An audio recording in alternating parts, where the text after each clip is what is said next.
For 3,000 years, the galaxy had known peace. Treaties were signed, borders were respected. Trade bloomed between species that once hunted each other like animals.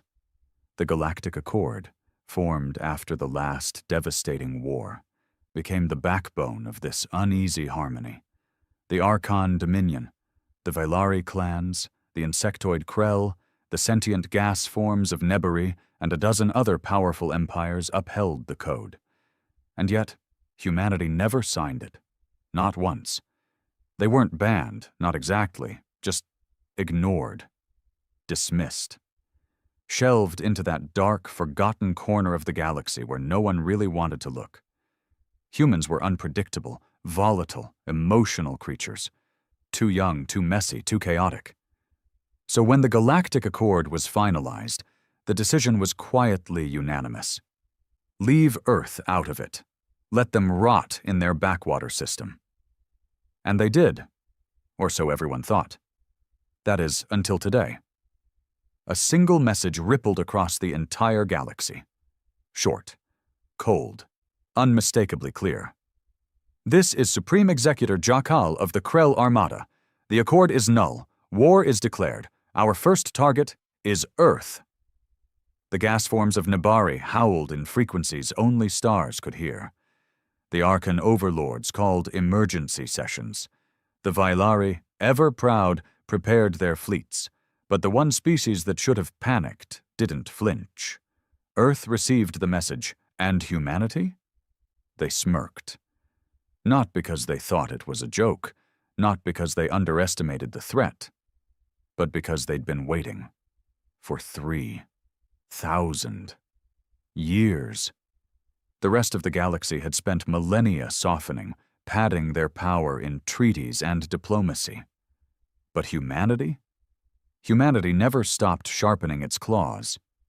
Beneath the surface of a seemingly quiet Earth were defense systems so advanced they made the Krell's armada look like toy ships.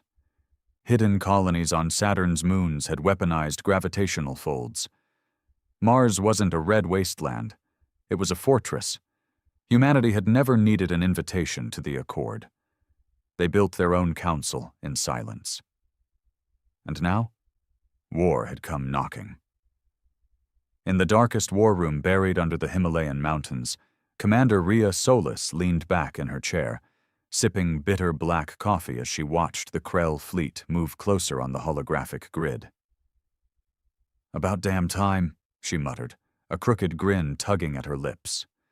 Beside her, General Isaac Thorne, gray-bearded, scarred, and dangerous, cracked his knuckles. They finally picked the wrong backwater species. Outside Earth's atmosphere, the first wave of Krell cruisers jumped out of warp. Each was the size of a small moon, armed with dark matter torpedoes and singularity cannons, the kind of firepower meant to wipe out planets. But the ships didn't last even 10 seconds. Dozens of tiny flashes lit the void, silent, precise. One by one, the Krell ships shattered like glass under sniper fire. High above Earth, buried in the shadows of asteroid fields, humanity's defense satellites came alive, silent killers built with alien tech reverse-engineered over centuries. The rest of the galaxy watched in disbelief. This wasn't war. This was a massacre. On Vailari Prime, a young diplomat whispered what everyone was starting to realize. "We ignored them for too long, and now they've become monsters in the dark." But the Krell weren't finished. This was just their first move. Their real army hadn't even arrived yet. Deep in the black holes of Krell territory, a planet-sized superweapon began to stir. They still thought they could win. They still thought humans were just animals. But the one thing every Krell commander forgot was that you don't corner a species that thrives on chaos, because when peace breaks, the galaxy screams, but humanity smirks. The Krell High Command didn't take the first defeat lightly. When news of the obliterated fleet reached their war chambers, located in a subterranean ocean of liquid obsidian on their homeworld, there was silence. Not outrage, not confusion. Just a stunned, suffocating silence. Then came the screaming. Supreme Executor Jackal, his crystalline limbs twitching with rage, slammed a clawed appendage into the table, cracking the reinforced stone. How did they develop such firepower? He hissed, his voice echoing through the chamber like nails dragged across metal.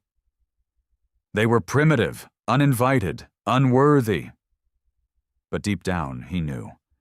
He knew they should have wiped out Earth 1,000 years ago, when the humans first reached past their solar system. But the Accord made it clear.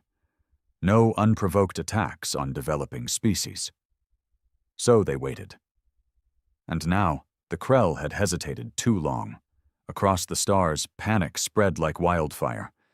Galactic news networks replayed the footage, humanity's defense satellites firing with surgical precision, dismantling one of the most feared fleets in the galaxy in less than a minute. Treaty planets went into lockdown. The Arkan Dominion, usually calm and calculating, summoned their war elders. Even the Nabari, their cloud bodies drifting in zero-G sanctuaries, hummed in frequencies that meant one thing: fear. Yet Earth remained calm. No public broadcasts, no emergency alarms, just the humming silence of a species that had waited generations for this moment. In the orbit above Saturn, inside a disguised mining station known only as Black Core, Rhea Solis stood at a massive window, staring at the stars with narrowed eyes. "They're going to send more," she said. General Thorne leaned on the edge of the command table, his jaw clenched. "Let them." The man beside him, Dr. Elian Voss, a theoretical physicist turned weapons architect, chuckled without humor. "They have no idea what's under their feet. We've got weapons that bend time around a target. We've got AIs so advanced they rewrite their own code mid-battle. Hell, our kids play war games more realistic than what the Krell just threw at us." Solis didn't smile. She didn't move. Her eyes flicked toward the outer rim of the solar system. "Activate Protocol Seraphim." A tech officer stiffened. "Ma'am, that's a full planetary mobilization. Even the dormant labs—" "I said activate it," she snapped. It had begun. Across Mars, sleeping bunkers opened for the first time in centuries. Generational soldiers, bred, trained, and cryo-frozen in rotation, woke up to klaxons and war briefings. Some smiled. Some cracked their necks. All were ready. On Europa, cloaked human dreadnoughts began to shift beneath the ice, rising with monstrous power. One vessel, the Silence of Terra, began warming its fusion core, a weapon capable of vaporizing an entire moon. In the shadows of the Oort cloud, humanity's Black Ops fleet began to drift toward Krell space, invisible, silent, murderous. Meanwhile, on Earth, the civilian population continued life as normal. No riots, no fear, no panic, because this had always been the plan.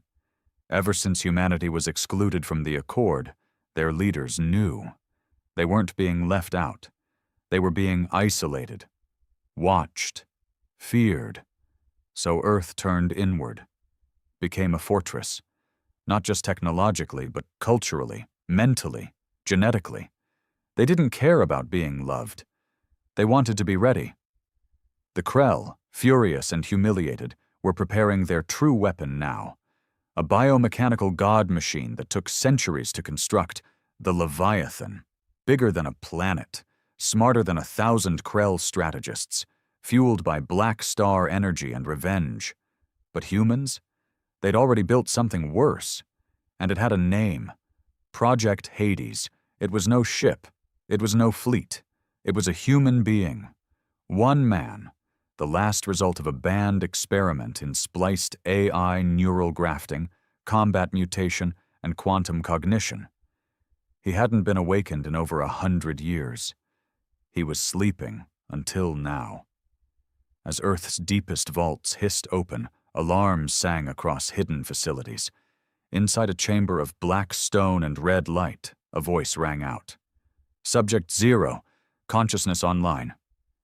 His eyes opened. They glowed like dying stars. He didn't speak when he woke, didn't move, didn't blink, just sat there, chained, suspended in the air, wrapped in more containment protocols than an active black hole. Project Hades. Real name, unknown. Origin, erased.